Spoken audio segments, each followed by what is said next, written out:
गिनती के ही संसार में अनमोल रत्न बनाए गए हैं। उनमें से अर्जुन जी आज हार्ड मेहनत, दृढ़ इच्छा शक्ति और समर्पण के बदौलत, गुरु का आज्ञा का पालन करने के बदौलत आज बेशकीमती बन करके हम लोग के बीच पधारे हुए हैं।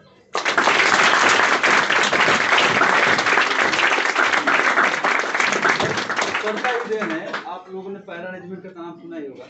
इंडियन आर्मी तो बहुत से हैं जो हाई जहाज से उड़ता है, उसमें होंगे। क्योंकि यहाँ पे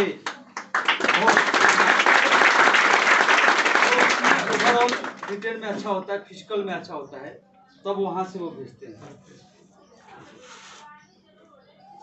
फिजिकल तो हमने अपने गांव में किया, लेकिन सर का बदौलत है रिटेन, जिसके बदौलत हम वहाँ पहुँचे। और उसके बाद हम लोग को 6,000 रुपये एक्स्ट्रा मिलता है, जिसका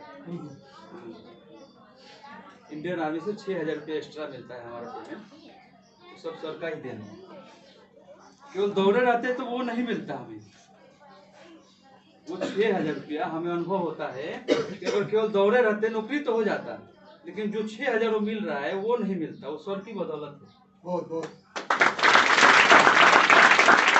कैसे पैसा ला रहा लोग, घर वाले परिवार, ये सोचो बस।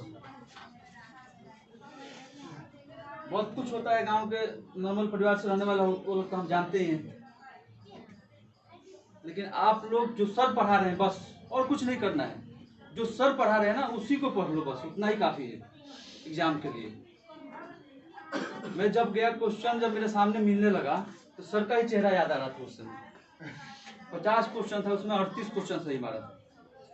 कोचिंग का पढ़ाया हुआ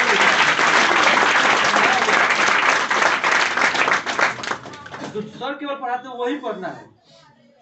उतना ही पढ़ लोगे तो एग्जाम में कोई दिक्कत नहीं होगा।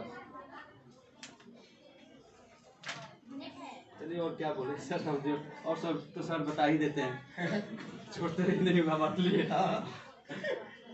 सर की केवल सर जो बताते हैं ना, उस मार्ग पर केवल चलना है आप लोगों को।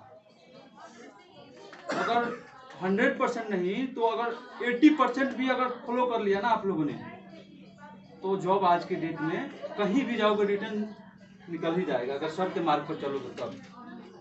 सर तो यहाँ मेहनत कर रहे हैं। मान के सुबह 6 बजे से उठते हैं, शाम तो कम से कम 12 घंटा क्लास चलाते हैं। आप लोग तो बैठ के लिख रहे हो, लिख के चले जाते हो। सर की तरफ भी ध्यान दिया करो, कितनी मेहनत करके पढ़ा रहे हैं।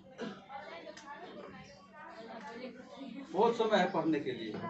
अगर अच्छा से 4 से 5 घंटा भी पढ़ा जाए तो नॉर्मल कंपटीशन के लिए काफ़ी हो जाता है, लेकिन पढ़ते नहीं।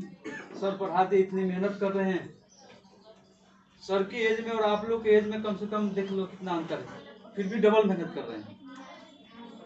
कुछ तो शर्म कीजिए, करना पड़ेगा सर के बाद वास्ते। असर पड़ रहा बाबू, सौभाग्य है कि ऐसे भाई आप लोग के आते हैं। दिन भर यहीं पर आते थे। जैसे कोचिंग में आ गए, आने से पहले जो सर पढ़ाते थे हम लोग रास्ते में उतरते थे। बोलिए सीखिए। वहाँ जैसे हम लोग कोपा से रोड से जाते थे, वहाँ उतर के रास्ते में जैसे बीच में पड़ता था, पढ़ते हुए जाते थे। क्योंकि दौड़ना भी था हम लोगों को, स्पोर्ट्समैन थे, तो उतने में जो सर पढ़ाते थे उतना याद कर लेते थे बस। फिर जाकर घर पर शाम के 1-1.5 घंटा पढ़ते थे। फिर आते वक्त यहाँ पर पहले आ जाते थे और यहाँ पर बैठ के अपने में स्टडी। अगला बंदा आपसे पूछेगा, वो आपसे पूछेगा। स्टडी करने से याद होता है। ये नहीं कि आए अकेला चुपचाप आए ऐसे पढ़ते रहे पागल, वो याद नहीं होगा। एक दूसरे से मिलिए, जितने आदमी है ना, आप उससे क्वेश्चन पूछिए। जो सर पढ़ाए आज वो उससे पूछेगा, उससे दिमाग में एक बार बैठ जाएगा ना, पेपर में बैठिएगा तो टक टक मारते जाइएगा।